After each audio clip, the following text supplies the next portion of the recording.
A man once gave away 12 acres as a joke, certain a quiet girl from a small town would never figure out what it was worth. He was still laughing 23 years later, right up until the lawyers stopped returning his calls. The call came in at 6:14 on a Tuesday morning, not from a client, from a lawyer named Prieto, and Prieto did not panic easily.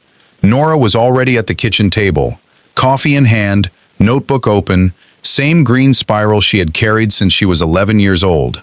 She let the phone ring twice before she picked it up. Prieto said 4 words before she stopped him. She already knew. She had known for 3 years. Pull back 23 years. September, Valdez County. Population 6,400 people, and not a single one of them watching what was about to happen. The auction ran out of a folding table in the gravel lot behind Holt's feed store. Metal legs, plastic top, coffee pot at the end that had been there since 7 in the morning and smelled like it. 14 people showed up. Half of them were there to watch. The other half were there because they had nothing better to do on a Thursday. The auctioneer was also the county tax assessor. He wore a short-sleeved shirt the color of nothing and read the lot numbers off a clipboard like he was calling attendance. Lot 7C, 12 acres of lowland field on the eastern edge of the Delgado parcel. Flood-prone, marshy from October through March. Assessed at $800. It had been taxed for 63 consecutive years and had never once returned a dollar to anyone who owned it. Dale Breckett was standing at the front of the small crowd. Breckett owned the feed store. He owned 3 surrounding parcels. He held 2 of the county's 4 commercial water permits and had, at various points, referred to himself as the most practical man in Valdez County. He was large, certain, and loud in the way men are loud when they have never once been told no by anyone who mattered. He picked up the lot paperwork. Read it the way a man reads a grocery receipt he is about to throw in the trash. He had owned that land through a holding company called BR Land LLC since 1998. 14 years of $47 annual tax bills. He had told his accountant last spring that the field was, quote, a standing joke. He turned around. Nora Castillo was standing behind him, 11 years old. She was there with her grandfather, who had come to bid on a set of irrigation hoses and lost on Lot 3. She was holding a green spiral notebook and had been writing in it since the auction started. She was not fidgeting. She was not looking at her shoes. She was watching Breckett. Breckett laughed. Not mean, not even aware of itself. The kind of laugh that comes from a man who has decided the world makes sense and acts accordingly. He held out the transfer paperwork, already signed. His holding company's authorized officer, which was Breckett himself, had dated it that morning in case something on the lot didn't sell. You want some land, kid? Her grandfather started to speak. Breckett waved him off. One hand, barely a motion. Call it a donation. Teach her about property taxes. 3 of the 14 people laughed. 2 more smiled. The auctioneer stamped the transfer form without looking up. Nora took the paperwork with both hands. She did not smile. She did not thank him. She did not react at all. She turned to the last blank page in the green notebook and wrote something down. 4 words. Then she closed it. Breckett was already talking to someone else. He had moved on before the ink dried. The county recorded the deed 3 weeks later. Ortega, the clerk who had worked that office for 22 years, looked at the paperwork, looked at Nora, and looked at the paperwork again. You're the new owner. Yes. Of the flood field. Yes. Ortega stamped it. She had processed stranger things. She did not give it another thought. On the walk out, Nora stopped at the water fountain, drank, wiped her mouth with the back of her hand. Her grandfather asked what she was thinking. Nothing yet, she said. He believed her. He shouldn't have. That evening, Nora sat at the kitchen table while her grandfather made eggs. The green notebook was open in front of her. The deed was folded next to it. And beside the deed, a single photocopied page she had printed at the public library 6 months earlier, the one she had pulled from a misfiled 1957 county document that nobody had touched in decades. She had folded that photocopy in thirds. She put it in the inside pocket of her jacket. She wore that jacket the next morning, and the morning after that. She wore it until the sleeves were too short. Then she moved the paper to the next jacket. She was 11 years old. She had 12 acres of flooded, useless lowland. She had a photocopy from a filing cabinet. She had a green notebook. Dale Breckett had the rest of the county. She sat at the table for a long time after her grandfather went to bed. She did not turn on the television. She did not make another note. She just sat there, very still, knowing something nobody else in Valdez County knew. And she waited. Before this goes any further, hit subscribe right now, because what Nora does next is something nobody in that county saw coming. Not Breckett, not the lawyers, nobody. March, 6 months before the auction. Valdez County Public Library, back room. The microfiche reader hummed. Nora was 9 years old, and she had been coming here every Saturday since she was 7. Not for books. The back room held the county's administrative archives, bound filing ledgers, agricultural bulletins 20 years out of date, and a microfiche reader that nobody else used because nobody else knew what to look for. The machine smelled like warm plastic. The chair wobbled on one leg. Nora had fixed that by folding a scrap of cardboard under it on her second visit. She had started with a single sentence her grandfather had said at dinner the previous winter. He had been talking to himself, really, the way old men do when they are not expecting an answer. They were going to put a road through the bottom of the valley once, back in '56. Then they didn't. Nora wrote it in her notebook that night. The next Saturday, she came to the library and asked the archivist for the 1956 county road records. The archivist was a man named Cortez, who had worked that library for 31 years and had never once been asked for the 1956 county road records. He found them in a bottom drawer behind a broken projector screen, bound in brown tape. The spine had cracked along one side. Nora sat in the back room for 4 Saturdays. She found the road expansion proposal on page 41 of a county planning commission document dated April 1956. State Road 9 extension. 6 miles, running from the highway down through the valley floor, cutting across the eastern lowlands, connecting to the mill road on the other side. Approved.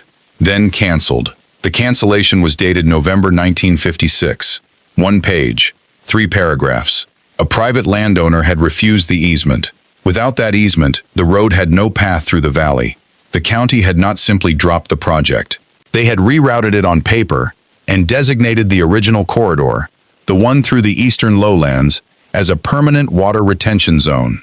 The language was in a follow-up filing, dated February 1957, page 14, misfiled under miscellaneous agricultural notices rather than road planning, which was why nobody had ever cross-referenced it. A water retention zone could not be developed, could not be paved, could not be built on, but it could absorb runoff from every parcel within 400 feet of its boundary line, legally, permanently, whether the surrounding landowners wanted it to or not. Nora read that sentence 3 times. Then she looked at the property boundary map stapled to page 16. She traced the zone corridor with her finger. 12 acres, roughly. Eastern lowland. Low elevation, flood-prone, persistently marshy. She already knew that field. She had walked it with her grandfather at age 6. He had called it the flood field. She pulled out her notebook. She drew the zone. She drew the boundary. She noted every parcel within 400 feet. 3 of them had the same owner listed in the 1995 County Assessor Index she had found the month before. BR Land LLC. She did not know who owned BR Land LLC yet. She wrote the name in her notebook and circled it. Then she asked the archivist for a photocopy of page 14. He charged her 10 cents. She paid from a coin purse her grandmother had given her. She folded the copy in thirds. She put it in her jacket pocket. She rode her bicycle home in the light rain and did not tell her grandfather what she had found. Not yet. The kitchen table was covered in hand-drawn maps by February of the following year. Nora had filled in the ownership picture. BR Land LLC was registered to a Dale Breckett, address on County Road 7. He owned the feed store. He held 2 water permits, and he had been buying land quietly for 6 years. Not all at once. Never in a pattern you would notice unless you were reading every transfer filing in chronological order, which Nora had been doing for 7 months. 30 acres here, 40 there. 2 small parcels along the eastern ridge, bought through a different LLC with a different name but the same registered agent address. She mapped it all. The kettle boiled. Her grandfather set a mug in front of her and looked at the maps without touching them. What is all this? Ownership records. For what land? East Valley. Mostly Breckett's. He was quiet for a moment. Why Breckett's? She smoothed the edge of one map with her thumb. He's putting something together. Her grandfather sat down across from her. He looked at the hand-drawn lines the way a man looks at a crossword he is not sure he can solve. He did not ask anything else. He poured his coffee and left her to it. That was the thing about her grandfather. He did not push. Nora spent the next 4 months watching the land itself. Breckett's trucks started appearing on the eastern access road in March. Not construction trucks, survey trucks. White pickups with equipment racks and men who climbed out, planted flags, and drove away. She counted 8 flag locations over 6 weeks. She plotted every one. In May, the county planning office received a pre-application inquiry. She found it in the public notice log at the library for a commercial warehouse corridor. Eastern Valdez, 11 parcels, phase development. The inquiry listed drainage certification as a required prerequisite for approval. Drainage certification required runoff documentation. Runoff documentation for the eastern parcels required a functioning water retention zone within 400 feet. There was exactly one water retention zone within 400 feet, 12 acres, flood-prone, taxed at $47 a year. BR Land LLC. Breckett needed that field, not to build on, to exist, to absorb his runoff so he could pass his drainage certification and get his warehouse corridor approved. Without it, the permits stalled. Without the permits, the project froze. Without the project, 11 parcels and 6 years of quiet land assembly meant nothing. Nora sat at the kitchen table on a Saturday evening in late May. The hand-drawn map was in front of her. The kettle was still warm. Her grandfather was asleep. She opened her notebook to a fresh page. She wrote one number. The acreage of the water retention zone, 12 acres. Then she drew a small box around it in the center of the map. The flood field, the standing joke, the land that had never returned $1 to anyone who owned it. She closed the notebook. The trap was already built. She just had to wait for Breckett to walk into it. All she needed was for someone to hand her that field. 4 months later, he did. $22,000. The man on the front porch said it like it was the last number he expected anyone to turn down. He was young, pressed shirt, clipboard tucked under one arm. The kind of confident that comes from being told yes too many times.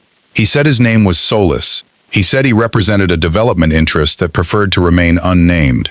He said the flood field was a liability, and that $22,000 was more than fair for 12 acres of land that spent half the year underwater. Nora was standing in the doorway with her coffee. She did not invite him in. "Thank you for coming," she said. "Ms. Castillo, we're not interested." She closed the door before he finished the sentence. Her husband, Leon, was at the kitchen table when she came back in. He had heard the whole thing through the screen door. He looked at her, the way he had been looking at her for 3 years now. Not questioning, not worried, just watching. Same offer, different number. Higher? First one. Leon picked up his coffee. He did not ask anything else. That was the thing about Leon. He had never once asked Nora to explain herself. He had seen the maps. He had watched her pay the $47 tax bill every spring without complaint. He had watched her mow that field twice a year and replace the boundary markers after Breckett's trucks knocked them loose. He trusted her, the way you trust someone who has always been right without needing to say so. Nora mowed the field in April and October. She paid the tax bill in March. She kept the notebook updated and the markers cleared. The rest of the world forgot the field existed. Breckett did not. His warehouse corridor project had been sitting in county pre-application for 14 months. The drainage certification was still flagged as incomplete. His engineers had submitted 3 alternative drainage plans. The county had rejected each one for the same reason. The water retention zone had to be active and functional. The zone had to be maintained by its owner. The owner had to be cooperative. Nora was cooperative with the land. She was just not cooperative with the sale. The second offer came by phone. October, 14 months after Solis knocked on the door. The voice was a county planning officer named Valdez, formal, measured, reading from something prepared. The county was interested in a public acquisition of the parcel for drainage infrastructure purposes. The offer was $38,000. The letter used the phrase, fair market compensation, but Nora did not receive a letter because Valdez was calling first. "We'd need a decision within 60 days, Valdez said. "I appreciate the call," Nora said. "We're not interested." A pause. "Ms. Castillo, this is a significant offer for flood-prone land. I understand. Is there a number that would—" "No," she said. Thank you. She hung up and wrote the offer in her notebook. Date, source, amount, outcome. The column had one header. It said, no. Their daughter, Kara, was 12 that fall. She came out to the field with Nora one Saturday afternoon while Leon was fixing the irrigation line on the north side of the property. She stood at the edge of the wet ground, hands in her jacket pockets, watching the center of the field where the water pooled. Why do you flood it before dry season? Kara asked. So it stays wet when everything else is dry. Does it help? It will. Kara looked at the water for another moment. Then she said, I want to be a property lawyer. Nora looked at her daughter. You'd be good at it, she said. They walked back to the house. Neither of them said anything else about it. Nora wrote it in the notebook that night anyway. Not because it seemed important, just because she had a feeling it would be. Breckett's World, fall of the same year. He was in a conference room in the county seat with 2 lawyers and a project manager who had stopped making eye contact 6 months ago. The permit file was open on the table. The drainage section was flagged in 4 places. One of the lawyers said, we could pursue a reclassification of the zone designation. The original filing is 60 years old. There's an argument the county could supersede it. Breckett said, make it. The other lawyer said, we'd need the county's cooperation, and we'd need to prove the zone was never formally active. Problem is, the owner has been maintaining it. Breckett did not say anything for a long time. Make her an offer she can't say no to. The third offer arrived in person. 18 months after the phone call from Valdez, a man named Prieto knocked on the front door. 3-piece suit, leather briefcase, half an inch of silver at his temples. He was Breckett's lawyer, though he didn't say that right away. Nora let him in, made coffee, waited. Prieto set a figure on the table. $64,000 for 12 acres of flood-prone land that had cost nothing to acquire. Leon was in the doorway. He looked at Nora. She looked at the figure on the paper. She looked at Prieto. Thank you for coming in person, she said. We're not selling. Prieto clasped his hands on the table. Ms. Castillo, I want to be direct. My client's project has been stalled for 3 years. He is prepared to be generous. He already was, Nora said. He gave me the land. Prieto had no answer to that. He took the paper back, closed his briefcase, and stood. He thanked them for the coffee. He drove back toward the county seat, and somewhere on the highway he made a call. Nora did not hear that call. She didn't need to. The phone on the kitchen counter rang on a quiet morning in April. No name on the screen. Area code she recognized as the county seat. Nora dried her hands on a dish towel. Leon looked up from the table. She picked up the receiver. Ms. Castillo. Prieto's voice was flatter this time, the padding gone out of it. Mr. Breckett is prepared to offer $85,000 and a formal release of any future claims on the parcel. Nora set her coffee cup on the counter. No. Silence. Ms. Castillo, I want you to understand what comes next if we can't. Mr. Prieto, she said, call my daughter. She read him the number. She hung up. Kara drove up that Saturday. She was 29 now, 4 years into a property law practice in the capital. She arrived at noon with a box of files, a laptop, and a carry bag she set at the door without unpacking. She sat at the kitchen table and opened the permit file first, then the original deed, then the green notebook, which Nora set in front of her without explanation. Kara read in silence for 40 minutes. The kettle boiled. Leon poured 2 cups and left them on the table without interrupting. Kara turned to the photocopied page from the 1957 misfiled filing. She read it once, read it again. She looked up at her mother. This is a recorded easement. Yes, not a zone designation. An easement. It runs with the land. Yes, he can't dissolve it without consent from every parcel within 400 feet. Which means, he needs me to agree, Nora said. He cannot reclassify.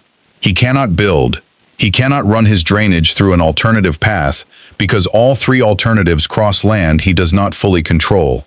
The easement is the only legal instrument that certifies his runoff absorption. Without my signature, his permits don't move. Kara set the photocopy down. How long have you known this? 23 years. Kara was quiet. Leon came back to the table with his coffee and sat down. Nobody said anything for a moment. Then Kara picked up her phone and called Prieto back. She did not raise her voice. She did not use legal language that needed translation. She said 3 things. The easement was recorded, the reclassification argument would fail, and her client was prepared to discuss terms, not a sale. Prieto said he would call back. He called back in 40 minutes. Breckett's legal team had filed an abandonment claim 2 weeks earlier, which Nora had not mentioned to Leon because it was not worth mentioning yet. The claim argued that the easement had been dormant since 1957 and was therefore legally void under the county's administrative use doctrine. The hearing was scheduled for the following Thursday. Kara arrived at the county planning office with a folder and a quiet expression. Prieto had 2 lawyers with him and a binder 3 inches thick. Kara placed 3 documents on the table. First, the photocopied page 14 from the 1957 filing, certified by the county clerk the previous week, which matched the damaged original still on file in the archive room, legible enough to confirm. Second, a chain of title analysis showing the easement language had transferred through every deed since 1957, including the transfer paperwork Breckett himself had signed and handed to an 11-year-old girl in a gravel lot. Third, 63 years of county tax assessments for Lot 7C, each one issued by the county under a land classification that could only apply to an active easement parcel. The county had been taxing it as an active easement for 63 years. Every April, without interruption, Kara said one sentence. The county cannot argue abandonment on a parcel it has taxed as active for 6 consecutive decades. The hearing officer looked at the 3 documents. He looked at Prieto. He looked at the binder. He ruled in 4 minutes. Prieto reached for his phone before the decision was finished being read. The negotiation took 3 days. Prieto pushed for a lump sum. Kara said no. Prieto offered a structured payment over 10 years. Kara said no. Prieto asked what would resolve the matter, and Kara read from a single page she had prepared at the kitchen table the night before. Permanent drainage easement, recorded in favor of Lot 7C. Monthly payment of $1,400 to the current and all future owners of the parcel, structured as a land use royalty. Annual adjustment tied to the county's infrastructure fee index. Payment transferable to Nora's heirs in perpetuity. Prieto said that was not a resolution. That was a permanent obligation. Kara said yes. Prieto pushed back once, then twice, then went quiet on the line for 90 seconds. Then he accepted every term. Kara called Nora from outside the county planning office. Done, she said. Every term, every term. Nora said, thank you. She hung up. Leon was standing at the kitchen counter. He had heard the one word. He didn't say anything. He turned to the stove. He put the kettle on. That was all. The signing was at the county clerk's office on a Wednesday afternoon. Ortega was behind the counter, the same woman who had stamped the original deed 23 years earlier. She looked at Nora. She looked at the paperwork. She stamped it without a word. Some things in a county clerk's office are understood without being said. Nora walked out to her truck in the afternoon light. She opened the green spiral notebook to the last page. The spine had cracked years ago. She had taped it twice. She wrote 4 words. Terms filed. Field stays wet. She closed the notebook. Somewhere across the county, Dale Breckett read about the agreement in the local paper 3 days later. 3 sentences. He read them once. He set the paper down. He did not comment.